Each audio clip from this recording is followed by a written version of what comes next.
성공에는 운이 얼마나 필요할까요? 노력과 운, 어느 것이 더 중요할까요? 오늘은 이 운에 대해서 이야기를 해보려고 합니다. 백만장자는 점을 보지 않는다, 억만장자는 점을 본다. 왜 부자들은 운이 좋았다고 말하는 걸까요? 성공한 사람들의 특징은 뭘까요? 운이 안 좋을 때는 어떻게 해야 될까요? 너무 궁금하시죠?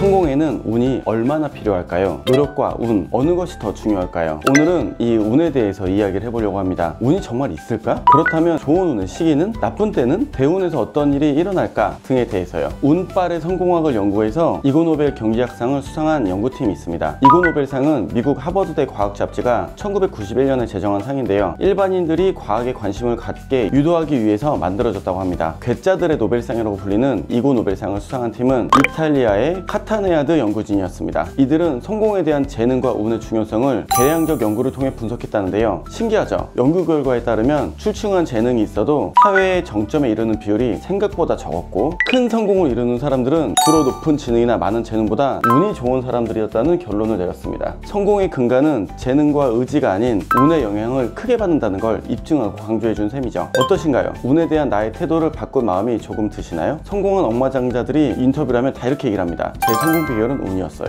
했던 사례를 몇 개 말씀드려보겠습니다. 미국 경제뉴스 CNBC에서는 억만장자 사업가들의 인터뷰 결과 79%가 운이 좋아서 성공했다 라고 답변했다는 기사를 냈고요. 워렌 버핏은 스스로 운 좋은 정자 모임의 멤버라고 말한 바가 있죠. 아마존의 제프 베이조스는 자신의 성공이 몇백 년 만에 한 번 오는 기회, 믿기 힘든 행성의 배열 덕분이라고 하면서 반은 운이었고 반은 타이밍이 좋았고 나머지는 머리 덕분이라는 농담도 했고요. 제프 베이조스가 말한 말이 점성술을 얘기하는 겁니다. 자기가 이 내용을 알고 있다는 뜻이에요. 빌 게이츠도 자신이 운이 좋아서 특정 능력들을 타고났다고 말했던 거 기억하시나요? 이 유명인사 세 분이 말한 내용이요, 점성술에서 다 나오는 내용이에요. 이러한 단어를 쓰는 게 점성술사가 일반적으로 말하는 얘기거든요. 제 돈과 운의 법칙 표지에도 나와 있죠. 백만장자는 점을 보지 않는다, 억만장자는 점을 본다 고 했던 세계 최대 규모의 종합금융기업의 설립자인 JP 모건. 왜 부자들은 운이 좋았다고 말하는 걸까요? 결론부터 말씀드리면 좋은 운때에 행동했기 때문입니다. JP 모건이나 삼성의 창립자인 이병철 회장도 성공할 수 있는 구간을 최대한 활용, 그때 최대한 배팅해서 부를 축적한 것이 아닌가 생각을 해봅니다. 그럼 태어났을 때부터 금수저와 은수저를 제외하고 성공한 사람들의 특징은 뭘까요? 스스로 운의 한계를 정하지 않는다는 데 있습니다. 제가 강의할 때나 슈퍼맨에서 여러 번 말씀드렸는데요, 목표의 사이즈만큼 운의 크기도 커집니다. 내가 이룰 수 없을 것 같은 커다란 목표를 세우고 그에 맞는 플랜으로 다시 조정해서 몰입하다 보면 운의 좋은 시기에는 그게 어느 정도는 이루어집니다. 근데 애초에 목표가 조그맣다? 그럼 딱 그 정도로만 운이 작동하는 거예요. 그리고 원하는 대로 이루어졌다고 좋아하는 거죠. 정말 중요한 포인트는 여기 있습니다. 결론부터 말씀드리면 좋은 운때에 행동했다는 겁니다. 단지 언제 어떻게 사용하는 것에 따라서 달라진다는 거.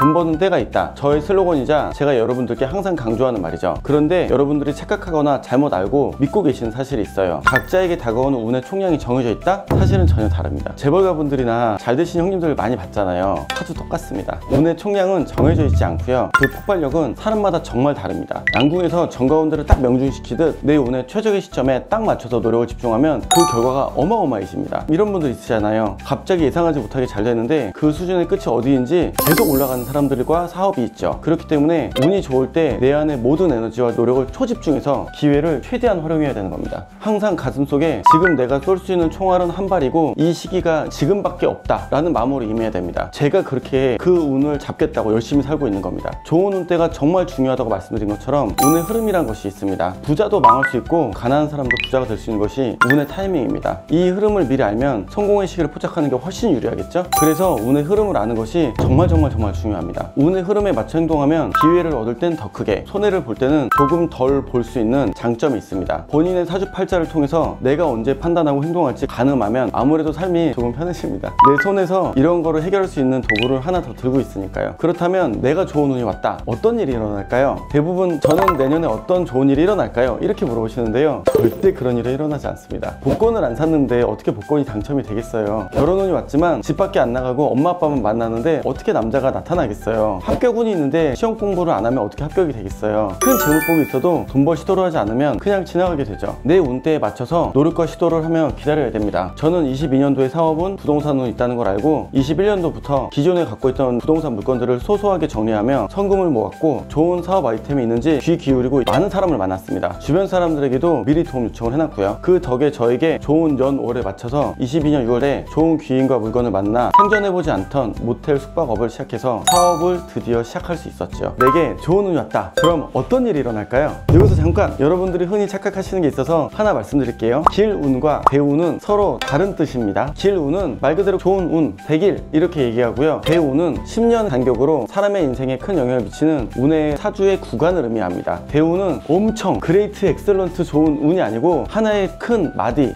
같은 10년 단위의 운을 의미하는 겁니다. 저는 대운을 하나의 큰 막이라고 생각을 합니다. 하나의 막에 들어가서 연극을 내가 해야 되는 거거든요. 그렇기 때문에 인생의 기룡화복에 그 막의 상태에 따라서 내가 어떤 행동을 하면 잘 되게 된다, 이런 구조들이 정해져 있습니다. 저의 저서에도 적어놨는데 자신의 사주를 자동차에 비유할 때 대운은 도로에 비유됩니다. 뻥 뚫린 고속도로인지 막힌 고속도로인지 비포장 도로인지 등으로요. 대운이 좋게 들어오면 학업, 취업, 결혼 등이 순조롭게 진행되고 10년간 세세하게 피곤한 구간이 있지만 전반적으로는 평안한 시간을 보낼 수 있죠. 나에게 큰 영향력을 끼치는 이런 하나의 막인 대운이 바뀔 때 징조가 있습니다. 큰 운의 흐름이 바뀌면서 새로운 인연이 생기고 기존의 인연이 끊어질 수 있어요. 흔히 겪는 경험인데요. 오랜 인연과의 헤어짐은 가볍게는 친구의 소홀해짐부터 부부의 이혼 또는 가족과 멀어짐 등으로 이어질 수 있는데 당시에는 마음이 아픈데 그 이후에 보다 행복한 삶을 찾는 전환점이 됩니다. 저도 매해마다 사람들과 손님이 달라지게 되는 거를 경험하다 보니까 깨닫게 된 거예요. 어떤 특정 구간이 지나가는 연도가 되니까 다른 업태와 다른 급의 손님들이 오시더라고요. 권고해직이나 회사에서 밀려남 같은 상황들은 겉보기에는 좋지 않아 보이지만 새로운 기회를 발견할 수 있는 계기가 될 수 있죠. 이러한 변화들은 대운, 전후 2년 안에서 일어나기 시작을 하는데 막상 좋은 대운으로 딱 바뀌면 대부분 갑자기 안정감을 찾습니다. 내가 좋은 대운이 오기 때문에 예상치 못한 사건들이 연달아 발생하고 불편한 변화들이 일어난다는 걸 미리 감지하고 있으면 그러한 일들로 불안감을 갖지 않아도 되겠죠? 좋은 시기에 맞춰서 발전할 수 있다는 생각을 갖고 노력과 행동을 지속할 수 있다면 정말 좋죠. 사람들이 트러블이 나고 있어요. 1년 후에 바뀌니까 주변 사람들, 새로운 사람들이 들어오겠군, 내가 원하는 업태로 나아가려고 새로운 사람들을 만나봐야겠다, 이런 생각을 하시면 더할 나위 없이 좋죠.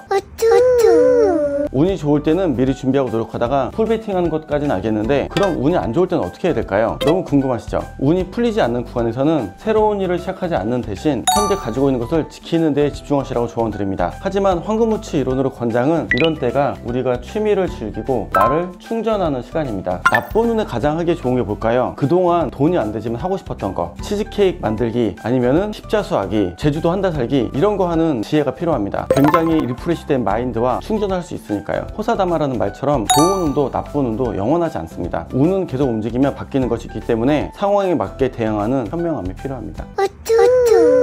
성공이나 실패는 노력과 이성만으로 설명하는 게 불가능합니다. 스탠포드 대학의 존 크럼폴츠 교수에 의하면 다양한 분야에서 성공한 사람들의 80%는 우연한 사건과 만남 덕분에 인생의 큰 고비를 넘겼다고 했다는데요. 그렇기 때문에 내가 큰 성공을 이뤘다고 하더라도 그게 100%의 노력이나 실력이라고 생각하지 않으셨으면 좋겠습니다. 왜냐하면 현대사회에서는 경쟁이 치열할수록 운이 마지막 한 끝에 중요한 역할을 할 가능성이 높아지거든요. 국가대표분들이 열심히 노력하지 않는 게 아닙니다. 운빨 하나로 성공하고 실패하는 거죠. 저는 김연아의 은메달을 보고 확실하게 느꼈습니다. 결국은 마지막은 운빨이라고. 경쟁자들이 다 상향 평준화되어서 재능이 좋은 사람들이 너무나 많기 때문이죠. 각자의 운으로 누군가가 경쟁은 당일 아프거나 교통체증이나 사고를 오지 못하게 된다면 내가 이기기 위해 만들어진 날이죠. 그런 일이 절대적으로 운이 작용하면서 일어납니다. 운이라는 게 있다는 걸 알게 되잖아요. 그러면 나 스스로가 별게 아니라는 걸 깨닫게 돼요. 과대평가하지 않게 해줍니다. 좋았던 때를 알아서 잘 됐던 때를 알게 되잖아요. 그러면 다 내가 한 일이 아니라는 걸 알게 됩니다. 저희가 본 손님들이 성공했을 때 제가 잘 봐드려서 성공했다고 생각하지 않습니다. 그들은 원래 성공하실 분들인데 내가 좀 더 인지를 빨리 해드리게 할 뿐이죠. 여러분들도 그런 성공에 대한 인자를 갖고 있는 그런 분들이니 여기까지 보고 계실 겁니다. 단지 그때까지를 모르니까 노력하면서 버티고 계셨을 뿐이죠. 아시게 된다면 그때만 노력하면서 빨리 쉽게 레벨업 하지 않았을까요? 운을 대하는 이런 태도가 부의 성공의 자리에 계속 머물게 하는 원동력이 된다고 저는 생각을 합니다.